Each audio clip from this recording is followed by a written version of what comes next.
Assalamualaikum, balik lagi di channel saya. Pada kesempatan kali ini saya mau servis rutin ya, servis berkala ya buat si Matic ya, si Mio. Nih bisa dilihat udah saya bukain tadi covernya dan juga baut-bautnya nih sudah saya bukain tuh. Ini kurang lebih ada 20 baut. Karena di CVT itu banyak banget bautnya, jangan sampai ada yang kelewat. Ini tinggal dilepas aja sebentar.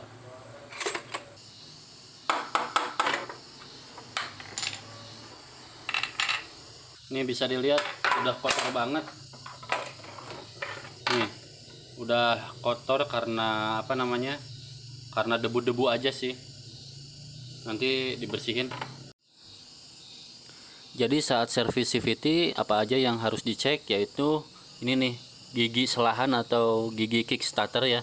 Ini juga harus dicek dan dipastikan masih bagus ya. Kalau yang saya ini sudah sedikit aus ya, sudah gompal-gompal nih ujungnya. Jadi diharapkan ini harusnya sih diganti, tapi saya belum beli. Terus bearing ini nih yang ada di bak CVT, ini bearing ini juga dicek. Cara ngeceknya mudah aja, pakai telunjuk diginiin, diputer-puter gini. Kalau misalkan ada apa kerasa krak-krak gitu ya, itu sudah menandakan si bearingnya udah jelek dan harus diganti ya. Karena kalau nggak diganti nanti timbul vibrasi atau apa namanya, oblak di sini nih. Ini kan masuk nih ujung ujung aspuli belakang. Nah ini masuk, nanti bisa timbul bunyi ya. Jadi dipastikan si bearing ini masih bagus ya. Maaf nih kalau misalkan ada backsound di belakang saya, suara hewan apa itu namanya, turais kalau nggak salah ya, berisik banget. Mudah-mudahan suara saya masih terdengar jelas ya. Terus apalagi yang harus dicek ya, yaitu V-belnya ya. Saat pertama kali kita buka, kita cek V-belnya. Nanti harus dilepas ya dan dicek apakah ada kertakan atau enggak. Kalau keausan sudah pasti ada, cuma bedanya ausnya banyak apa sedikit gitu. Kalau yang saya ini sudah lumayan banyak, harusnya diganti karena umur pakainya udah hampir setahun kali ya. Ini sudah kelihatan benang-benangnya. Terus saya juga mau nanti sekalian mau buka karena punya alat baru sebentar. Nah ini dia alatnya, nih bisa dilihat. Ini adalah tracker CVT ya, tapi untuk belakang ya kalau di Mio. Saya mau coba yang model seperti ini. Tadinya harusnya model yang bell ya, yang dari bell gitu, itu lebih recommended sih. Kalau ini nggak tahu pas nggak tahu enggak, nanti kita cobain karena ini universal ya. Ini juga bisa pakai puli depan tapi buat Honda. Kalau Yamaha susah. Kalau yang Mio Sporty ya, kecuali Yamaha yang Mio GT, Soul GT yang terbaru-terbaru itu di kipas pulinya kan ada seperti lubang ya. Jadi bisa pakai tracker yang kayak gini ya. Kalau yang Mio ini nggak bisa ya. Jadi ini ada tracker khusus sih sebetulnya, tapi nanti gampang lah, seperti biasa diganjal aja. Nanti saya mau buka, saya mau coba apakah klop apa enggak ya. Oke, sekarang saya mau buka bagian puli belakang dulu ya. Ini ada seal kecilnya seperti biasa, dilepas dulu. Ini suara tuaraisnya udah berhenti, tapi sekarang udah mulai berkoar lagi nih. Suara hewan apa ini? Ya nggak apa-apa lah, mudah-mudahan nggak terganggu karena nungguin suara hewannya diam juga kapan diamnya. Ini saya setting di sini, ini bisa begini juga atau ini kan kecil. Kalau yang ini besar, yang besar aja deh. Nah kayak gini ya. Dan ini bisa di setel ya, dikencengin aja bautnya. Oke, mungkin kayak gini aja untuk penahan lonceng atau mangkok koplingnya. Baru pakai kunci 24 ya, ini special tool. Nah kayak gini. Oh jadi susah juga nih masuknya. Oh enggak. Nah kayak gini, oke. Nanti baru diposisikan dulu deh. Nah kayak gini. Oke, mudah-mudahan berhasil.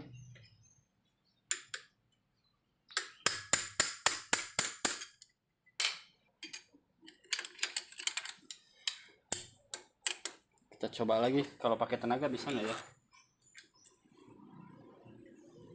Nah bisa ternyata kita harus pegangin dua-duanya.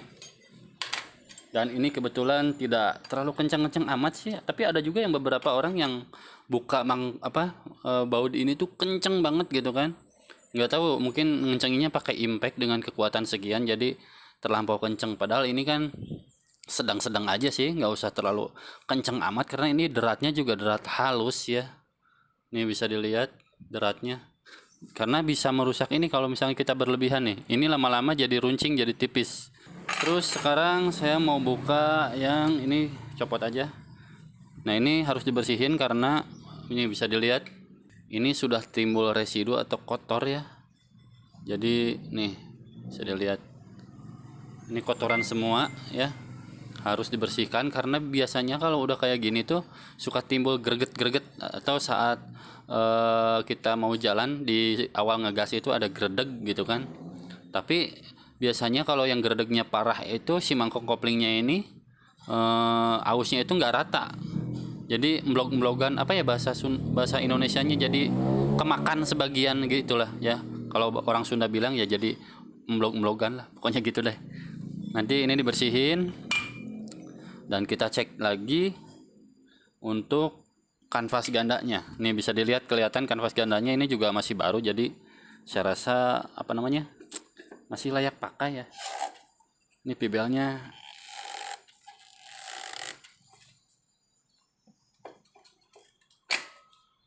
Oke, ini sudah terlepas. Nih bisa dilihat untuk gemuknya di bearingnya ini sudah sedikit kering. Terus untuk kanvasnya ini masih tebal ya, masih sangat layak pakai dan kemakannya itu merata ya. Karena ada beberapa yang mengeluhkan ke saya itu si kanvas gandanya ini kemakannya sebagian jadi miring kayak gitu. Ternyata setelah dicek itu sepi yang di sini tuh nggak dipasang. Nanti ini dibuka ya, dibongkar sambil ganti grease biasa, karena untuk yang punya Matic itu nggak dirawat, wajib ya 3 atau 4 bulan sekali. Jangan nunggu rusak dulu, karena untuk Matic ini kalau udah rusak itu nggak sedikit biayanya, bisa 1 juta atau 1,5 juta, bahkan sampai 2 juta kalau ganti full set ya. Dan ini juga dicek nih asnya, as pulinya apakah masih bagus atau udah oblak banget. Karena kalau udah oblak banget ini berarti ada masalah di gigi rasio sini atau bearing-bearingnya nih. Bearing yang di dalam sini, di dalam gearbox ini ada bearingnya, itu biasanya udah aus jadi timbul oblak. Kalau ini masih ya oblak, ada oblak tapi dikit banget, jadi masih sangat layak pakai. Terus saya mau buka yang puli bagian depan. Oke, sudah diposisikan seperti biasa, karena ini nggak bisa pakai tracker, ini nggak bisa ya nih. Ditahannya di mana? Kalau kalian coba-coba ini ditahan di sini, di kipasnya pasti patah, ini gompal semua ya. Jadi nggak boleh diganjel pakai tracker yang kayak gini, nggak boleh ya. Nanti si sirip-siripnya patah. Jadi alangkah baiknya beli tracker yang model V-bel atau model bel ya. Jadi itu bisa kedua-duanya, bisa buat penahan kopling otomatis sama penahan yang puli depan juga. Tapi saya sekarang mau gunain ganjal pakai baut aja seperti biasa ya. Tapi kalian harus hati-hati untuk ganjalnya, nggak boleh sembarangan juga karena ini bisa patah, bisa jebol. Jadi kalau saya tuh ngeganjal pas di ini nih, sebelah sini. Sebentar, saya kameranya kurang fokus, nggak ada kameramennya. Nah ini pas lurusan baut ini, nah kayak gini. Tapi harus yang agak panjang nih bautnya. Oh ini kependekan, sebentar saya cari dulu bautnya. Tadi nyari baut susah banget ya, nggak nemu. Ternyata udah nggak tahu di mana baut-bautnya yang bekasnya. Ini terlalu pendek, jadi saya ganti ke baut CVT ini yang tengah. Ini kan agak lumayan panjang nih. Ya udah kita pakai baut ini aja. Nah kayak gini. Oke, jadi ini dipastikan di sirip-sirip yang banyak ya, jangan yang di satu. Terus lurusin sama lubang baut ini nih. Nah lurusin sama lubang baut ini. Ini bautnya boleh pakai baut 8, 10, 12 bebas sih ya. Yang penting teman-teman ngencengin baut 17-nya ini nih. Ini torsinya harus kira-kira, nggak boleh terlalu terlalu kenceng-kenceng amat, karena ada juga yang mengeluhkan setelah diganjel model kayak gini ya. Triknya itu si crankcase-nya itu retak atau pecah atau gimana ya. Itu mungkin pakai kekuatan hulek ya, atau enggak saat ngencengin baut 17 ini terlampau kenceng amat gitu. Ini bisa dilihat. Kalau saya sih secukupnya aja kalau ngencengin baut, nggak usah. Apalagi ini kan baut CVT, rawan juga. Sebentar, saya ambil dulu posisi. Karena susah posisinya, ada kamera dan nggak ada operatornya, jadi ya ngoperatorin sendiri. 1, 2, 3, oke. Nih, nggak terlalu kenceng-kenceng amat kan? Karena efeknya apa? Kalau kalian terlalu kenceng ini setiap ngencengin, keterlaluan lah. Kenceng sih harus, cuma jangan berlebihan. Itu yang terjadi adalah si derat baut masih mending ya, si derat mur ini yang kalah ya nih. Kalau yang ini yang kalah masih mending, kita beli murah gitu kan. Tapi kalau lain cerita, kalau ini yang kalah nih, ini yang kerek asnya, si deratnya yang kalah, ini bisa repot. Kalaupun di repair itu pasti turun baut nih. Jadi ke 14 ya, dan itu pun jadi kecil. Jadi dikhawatirkan jadi diharapkan teman-teman saat ngencengin ini, setiap baut SPT baik yang depan maupun yang belakang, maaf tadi ngeblur, yang depan maupun yang belakang itu harus sesuai ya torsi kekencangannya. Oke, sekarang tinggal lepas. Sekarang saya mau cek untuk bagian rumah rollernya. Kita cek rollernya sekalian. Ini tarik aja kayak gini. Oke, nih bisa dilihat. Tutup rumah rollernya dan rollernya nih. Ini saya pakai yang kemarin BRT ya. Masih setia menemani roller BRT ini karena bertahun-tahun awet ya. Ini bahannya kuat banget gitu. Jenisnya itu teflon, tapi teflonnya mungkin kualitasnya yang teflon yang paling bagus kali ya. Ini merata aja, walaupun ada aus pasti ya, tapi merata ausnya itu. Nih, nggak ada yang namanya aus bopeng-bopeng atau bopak-bopak atau apa ya namanya, peyang-peyang gitu ya. Jadi kotak-kotak gitu. Kalau ini mah tetap bulat aja nih. Jadi saya nyaman banget pakai roller ini, walaupun harganya sedikit mahal, tapi awet. Jadi sepadan lah. Oke, sekarang tinggal lihat alur rumah rollernya nih. Nih, rumah rollernya juga ini sudah ada keausan ya, tapi merata dan masih bisa dipakai, layak pakai. Oke, nanti saya mau ganti juga grease-nya, grease CVT-nya setelah ini dibersihkan. Lalu cek juga bagian clutch starternya nih. Posisinya di dalam. Ini tinggal dibuka aja, keras. Sebentar. Saya congkel dulu sedikit.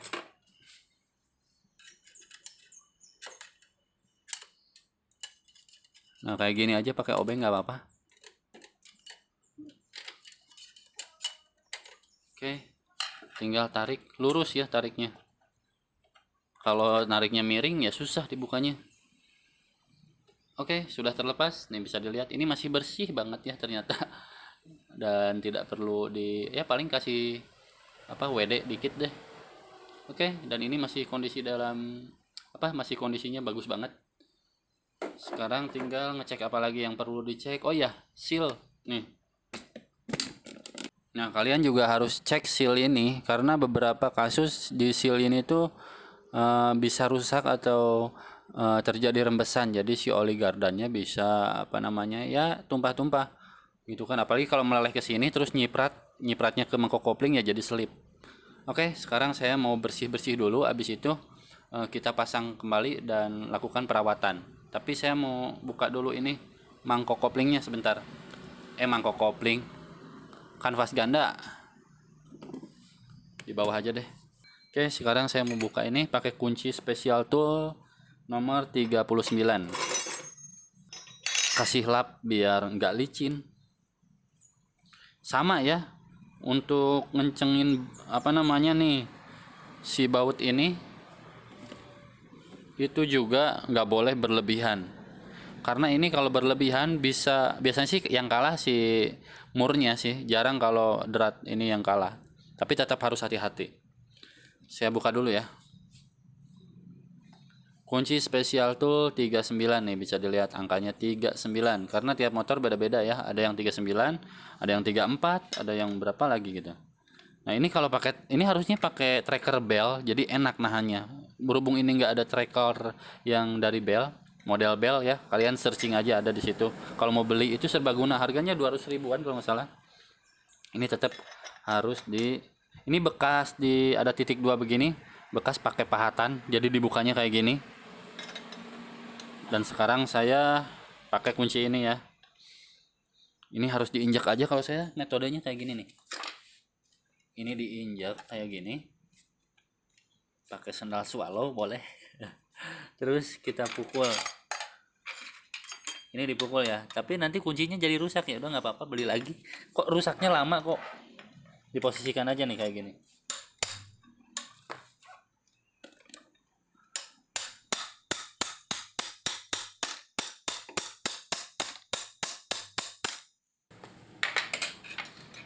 Ini tinggal putar aja kalau udah begini pakai tangan, gampang.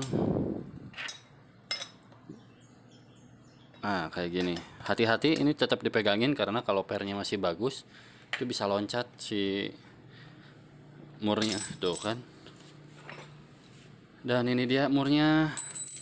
Nanti mau saya bersihin, ini si kanvasnya harus dicuci karena kalau nggak dicuci tetap aja ini ada selip-selip dikit. Jadi dicucinya itu ada yang nanya ke saya, boleh nggak pakai bensin? Bukan nggak boleh, boleh-boleh aja, tapi takutnya kena seal. Di sini kan ada seal di dalam ya. Jadi lebih baik pakai sabun cuci aja, pakai sunlight juga nggak apa-apa.